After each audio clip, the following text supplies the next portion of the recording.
मेरी उम्र बढ़ती जा रही थी। कुछ अच्छाइयां तो कुछ बुराइयां भी आती जा रही थी। सरस्वती प्रसन्न थी, लक्ष्मी की कृपा बरस रही थी। किसी प्रकार से बचपने में मेरे पास कोई कमी, हर प्रकार से मैं संपन्न था, धन से और ज्ञान। अब धन जब मुझे पसंद आ गया तब और की इच्छा बढ़ने लगी। लोभ लालच मन में ज्यादा आ गया। इस कारण से एक बुराई ने मुझे पकड़ लिया। उम्र छोटी ही है लेकिन बुराई छोटेपन वाली है। जुआ तो नहीं था लेकिन जुआ जैसा ही था। उस समय एक सतरंगा नाम का चार्ट आता था बाजार में और कुछ लोग उसे खिलाते थे। 5 के 30, 5 पैसे लगाओ 30 पैसे मिलते थे। 5 पैसे लगाओ 30 पैसे। 7 कलर का चार्ट होता था। आपने बोल दिया कि मेरे 5 पैसे इस कलर में, तो पर्ची निकालता था, उसमें से नंबर मिलाता था और मिलाकर के यदि आपका कलर आ गया तो 5 पैसे के 30 पैसे मिलते थे, अन्यथा वो पैसे उसके खिलाने वाले। अब ये खेल जो कि खेल तो था लेकिन एक प्रकार से बच्चों का जुआ था। जो मुझे सिर्फ 10 पैसे पिताजी जेब खर्च के लिए देते थे। दिन भर में धंधा करके मैं जो 25 पैसे 50 पैसे 1 रुपए 2 रुपए कभी कमा लेता था, अब सतरंगे की आदत पड़ गई। सतरंगे की क्यों? क्योंकि उसमें पैसा दिखा। आजकल बच्चे मोबाइल में गेम खेलते हैं। अभी बीच में एक पबजी गेम चला, लोग पागल दीवानगी की हद पर पहुंच गए, उसी में लगे हैं, मार काट यही लगा हुआ है। कितनी हिंसा, द्रव्य हिंसा नहीं है लेकिन भाव हिंसा पूरी उनके द्वारा, लड़ाई झगड़े तक हो रहे। मैंने यहां तक पढ़ा कि जो गेम खेलते थे पबजी, सामने वाले लड़के ने उसे नहीं बचाया, उसे नहीं बचाया, इस कारण से उस लड़के ने उसे सही में मार डाला। क्या ऐसी घटनाएं आप उठा करके पबजी का पूरा यदि इतिहास हिस्ट्री पढ़ोगे तो आपको 1-2 नहीं सैकड़ों घटनाएं मिल जाएंगी कि ऐसा होता है। बच्चों ने उसमें अपने पैसे लगा दिए, रुपए लगा दिए, पिताजी का अकाउंट खाली कर दिया। खेल खेल तो एक नशा है, लग जाए ना तो छूटता नहीं। इसीलिए कोई भी चीज हम पर हावी नहीं होनी चाहिए। खेल खेलना चाहिए लेकिन अपने शरीर को स्फूर्ति देने के लिए, मन को ताजगी देने के लिए, इसके लिए खेल खेले जाते हैं। टेंशन और तनाव जिन खेलों से आए वो खेल खेल नहीं कहलाते हैं। आप इस बात को मानिए। हमने पहले खेल खेले, आजकल के खेल तो सारे मोबाइल में और टीवी में चले गए, कंप्यूटर लैपटॉप में चले गए, हाथ पांव का कोई काम ही नहीं है। पहले हमने खेल खेले, गिल्ली डंडा खेले, सितौलिया खेले, लुका छिपी खेली है, गड़ंजी खेली, बुंदेलखंड में हमारे यहाँ पर गेड़ी चलाई। तुम चला के बता दो, बारिश के दिनों में गेड़ी चलती है। बांस की 2 लकड़ी होती है, 2 लकड़ियों में बच्चे अपने हिसाब से कि कितने ऊपर चढ़ सकते हैं उसमें खड़े होने के लिए व्यवस्थित तरीके से 2 पांव बना लेते हैं, और उसमें खड़े होकर के इतनी गहरी भी कीचड़ होगी ना तो यहां से वहां तक चलते हैं। इतना ही नहीं, गेड़ी दौड़ भी होती है, गेड़ी दौड़ भी होती है, लोग उसमें दौड़ लगाते हैं। अभी पिछले दिनों ही छत्तीसगढ़ के मुख्यमंत्री भूपेश बघेल ने डॉक्टर रमन सिंह को चैलेंज दिया कि तेरे में ताकत हो तो आजा, अपन गाड़ी दौड़ते। गाड़ी छत्तीसगढ़ का विशेष खेल है। तो ये खेल हमने खेले, गलंची खेली, बारिश के दिन होते थे, यहाँ से वहां तक, कहां तक जाता है, एक लोहे की छड़ होती थी, गड़ा गड़ा के जाना है, कहीं पत्थर में टकराई गिर गई, फिर वहां से लंगड़ा लेकर के वो पीछे से मारते हुए लेकर के आए। हाँ, ये सब खेल खेलते। इन खेलों से क्या होता था, क्या होता था? एनर्जी मिलती थी, जाती नहीं था। पसीना जरूर बहता था लेकिन स्फूर्ति आती। इसीलिए स्वस्थ रहने के लिए स्विमिंग, साइकिलिंग या रनिंग हमें करना चाहिए। प्रतिदिन स्विमिंग करो, साइकिलिंग करो या रनिंग करो, और तीनों चीज लोगों ने छोड़ दी। स्वस्थ कैसे बने? गांव में खेलते उसका आनंद। लेकिन मुझे वो सतरंगा खेलने की 2 कलर अपने फेवरेट, आंख मूंद करके उसमें पैसा लगाना और दिल से जीतना, आसमानी और काला, आसमानी और 2 कलर, जाकर के सीधे भाई 10 पैसे आसमानी कलर पर सब लोग लगाते थे। बहुत सारे लोग, जैसे ही खुलता था आसमानी 10 के 60 पैसे मिलते थे। ये खेल चलता रहा, खुमार चढ़ गया, खुमार रोज जेब भर भर करके पैसे लाता था। अब करो क्या? जैसे मेरे पिताजी जुआ में जीत के सब लाए ना, तो शायद वही कुछ रहा होगा संस्कार कि मुझे भी इतना पैसा मिलता था। एक दिन में अपने स्कूल से बिल्कुल लगी हुई दीवार अंदर ही सतरंगा खेल रहा था। ना जाने किसने मेरे बड़े भाई सुदर्शन को बता दिया कि गुड्डू वहां पर सतरंगा खेल रहा। अरे बाप रे! वो पीछे से देखने और सही में मैं बैठ करके खेल रहा था, और इतने पैसे मेरे पास हो चुके थे। चिल्लरी चलती थी, 5 पैसे, 10 पैसे, 25 पैसे, यही पैसे चलते थे। इतने सारे पैसे हो गए। वो पीछे से आया, मैं खेल रहा हूं, उसने देखा और एक तड़ाक से मारा से ये चेती। मैं तो एकदम घबरा गया कि आखिर यहां में मारा किसने। पीछे मुड़ करके देखा, पसीना पसीना।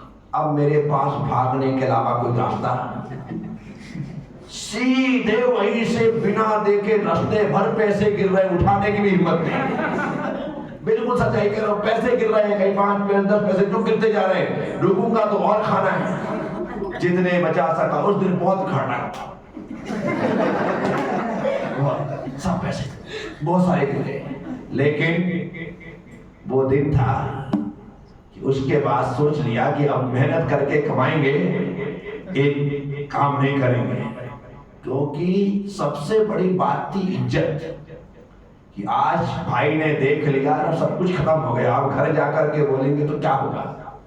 तो वो लास्ट दिन यहाँ बड़ी जोर की, जो गिर गए और जो बच गए, पर उसके बाद हमें सतरंग नहीं की आदतें हैं, कब क्या लग जाए। एक बार स्कूल की तरफ से हम कबड्डी खेलने के लिए नैनपुर गए, स्कूल की तरफ से, और ये सतरंगा का जो लत लगी थी, ऐसी लत उस समय लगी हुई थी। नैनपुर गए, पास में 13 किलोमीटर है नैनपुर। आने का किराया जो है 1 रुपए टिकट लगती थी उस समय ट्रेन में। नैनपुर पहुंचे, खेला कूदा, एकदम से एक स्टेशन पर एक व्यक्ति कपड़ा बिछा करके गुलाम पकड़ खेल खिला रहा था। वो 3 पत्ती लगा देते तो बताओ गुलाम कौन सा है इसमें? और वो उसके लोग रहते, अपना तो कुछ निकलता नहीं, उसके आदमी के निकलता, ऐसे ऐसा करके दिखाता था, बोलता गुलाम कौन सा? उसका आदमी यहाँ लगाता और वो निकल जाता, पैसे मिल जाते। तो 4-10 गेम देखे उसके आदमी लगा, यार ये तो बड़ा शानदार खेल है, उससे भी अच्छा शतरंगा सही अच्छा पर भी लगा के देखते, 1 ही रुपये था टिकट का। 10-10 पैसे करके 10 बार में पूरे रुपये हारा। एक बार भी गुलाम पकड़ में नहीं आया। मेरी देखा सीखी, सत्येंद्र भी हार गया, मेरे साथ जो दोस्त थे सब हार गए। अब हार तो गए और नैनपुर में है, टिकट का पैसा भी नहीं। उम्र छोटी है, अब क्या कर, ऐसी पोजीशन आ गई। परंतु हम लोगों के वहां पर स्टेशनों में कोई चेकिंग एकिंग ज्यादा, छोटी लाइन थी, मीटर गेज, अभी तो ब्रॉड गेज हो गई, पहले मीटर गेज छोटी सी लाइन आने की। पहले हम लोगों के यहाँ की गाड़ी को ऐसा कहा जाता था, आगे के डिब्बे से कोई उतर करके रास्ते में कर ले और पीछे चढ़ जाए तो इतने फिरे गाड़ी चलती है, ऐसी गाड़ी, ऐसा मीटर गेज के बारे में। तो हम लोग सब एक सारे क्या है, कुछ तो है बिना टिकट के, ये पाप भी होना था जिंदगी में। अन्यथा मैं बालाघाट गया, जहां भी गया, जब भैया के लिए मामा लेके जाता था, कभी भी मैंने बेईमानी, टिकट लेना बराबर, कोई देखने आए नहीं आए, कम से कम टेंशन नहीं होता है। क्या नहीं होता है? अब जब तक हम लोगों के तो एक ही स्टेशन था, कोई रास्ते में गाड़ी रुकना नहीं थी, कोई चेक करने वाला ऐसा तो है नहीं था, सारे डिब्बे कनेक्टेड होते थे, कुछ नहीं होता, सारे डिब्बे अलग अलग होते थे। वहां बैठे जाकर के पिंडरे उतर गए। उस दिन के बाद वो भी नियम कर लिया कि सब कुछ करना, परदेश में जाकर के ऐसी गलतियां बिल्कुल नहीं करना। मैं लोगों से कहता हूँ, कभी भी किसी के कारण से बहकावे में आकर के आप परदेश में हो, यदि बुराइयों से ग्रसित हो जाओगे तो आप मान करके चलना, बर्बाद ही होकर के रहोगे। इसलिए कुछ ऐसी चीखें हैं जो जिंदगी में एक बार गलती करके ही मैं संभल गया। हमारे बड़े भैया जो बोलते थे वो सत्य होता था। वो जब भी गांव में आते थे, उनके यार दोस्त गांव वाले पूछते थे, यार सुरेश बता तो सही कि आज क्या नंबर आने वाला है सट्टे में। खूब सट्टा चलता था उस समय, सट्टा में क्या नंबर आने वाला। तो भैया जो बोलता था वही नंबर आता था, ये हर बार। इस बार भैया आया और भैया ने कहा कि 27 नंबर लगा। क्या कहा? 27, 27 नंबर। पूरे गांव में जिसको पता चला कि सुरेश ने बोला है 27 नंबर, भैया खुद नहीं लगाता था, सबने 27 नंबर लगाया। अपने पास भी 15 पैसे थे। कितने पैसे थे? और अपना बड़ा भाई सुदर्शन सट्टा लिखता था, वही लिखता था। यहाँ लिखता था, वहां चौधरी, बहुत सारे लिखे, संतोष चौधरी वहां लिखते थे, संतोष चौधरी नहीं, स्वामी संतोष भारती, उनके वहां होता था। और भी लोग लिखा करते थे। और इलीगल काम है सट्टा, पकड़े जाए, पुलिस पकड़ ले तो खत्म खेल। तो हमारे गांव में पुलिस चौकी यहाँ कहीं थी नहीं, एक तरफ कोने में थी, पुलिस आती नहीं थी, जो आती थी वो सोई रहती थी। ये सब निश्चित रहते थे। और बड़े लोगों का सेटिंग रही हो पहले तो वो जाने कि भाई एक काम चलता डेली। तो मैंने 15 पैसे का 27 नंबर, बुराई बता रहा हूं, सिर्फ गिनी चुनी 3 बुराई अपनी जिंदगी में की मैंने, एक सतरंगा वाली और एक गुलाम पकड़ और तीसरा एक 27 नंबर। दूसरे दिन जब पता नंबर खुला 27 नंबर ही आया। पूरे गांव में सब लोगों को इतना पैसा मिला कि पूछो, क्योंकि ये सट्टे आदि जो होते हैं बड़े ईमानदारी के धंधे होते हैं, उसमें आदमी बेईमानी नहीं करता। यदि बोला है तो बराबर तरीके से पैसा, जिसको जितना मिलना है वो खेलो। तो ऐसी बुराइयां जिंदगी में आ जाती हैं और कई बार वो बुराइयां आदत बन जाती है, और आदत बन जाती है तो व्यसन कहलाती है, और व्यसन हो जाती है तो व्यक्ति को बर्बाद कर दे। व्यक्ति को कभी भी किसी बुराई को दूसरी बार करने की कोशिश मत करना। एक बार गलती से हो जाए तो कान पकड़ लेना, लेकिन दूसरी बार नहीं करना। बस ये सीख लेनी चाहिए। हमारे गांव में मैंने कहा कि सभी जाति के लोग रहते, मुस्लिम भी बहुत सारे, इंडिया में बहुत मुसलमान। अब तो बड़ी बड़ी उनकी मस्जिद आदि भी बहुत बढ़ गई है, बहुत है। सब उससे बड़े भारी तादाद में होते, ताजिए भी बहुत सारे बनते। ताजिए भी घर के सामने निकलना, बाजार में जाकर इकट्ठे होना, फिर दोस्त रात में मातम मनाना, सुबह का निकल जाना, सवारी निकलना। तो हमारे जो मोहन तिवारी थे और एक पांडे जी थे, वो दोनों के दोनों मुस्लिम हो गए, दोनों ब्राह्मण। उनके ऊपर सवारी आने लगी। हमारे भैया के खास, अम्मू भैया के खास दोस्त थे, मोहन को सवारी आने लगी। अब तो मुसलमान भी समय हो गया, तो भैया ने उसको अपने साथ भरवेली ले गया। भरवेली में यहाँ भैया ने दुकान खोली, सामने उसकी पानी की दुकान डलवाई, मोहन तिवारी। लेकिन उसने क्या किया, इस्लाम स्वीकार किया, मुस्लिम लड़की से शादी कर दी। भैया ने उसी समय उसको वहां से कि नहीं, अब तो मेरे साथ अपनी दोस्ती आज से खत्म, उसको भगा दिया। अब वो मोहन तिवारी उसके ऊपर सवारी आती, तो एक दिन उसने कहा, रमेश यार सवारी तेरे घर में रुकेगी। अरे मेरे घर में रुकेगी, क्योंकि सवारी रुकती है तो वो प्याला पीते हैं दूध का, और दूध का प्याला पीकर एक घूंट खुद पीते हैं, बाकी सब लोगों को जूठा दूध पीना पड़ता है। सबको जूठा दूध पिलाते हैं, ये पीना पड़ता है। नहीं बोले मैं तो रुकूंगा तुम्हारे घर। कंडीशन लगाई थी, रुक भी गया तो प्याला दूध नहीं देंगे, और दे दिया तो तुझे पूरा पीना पड़ा।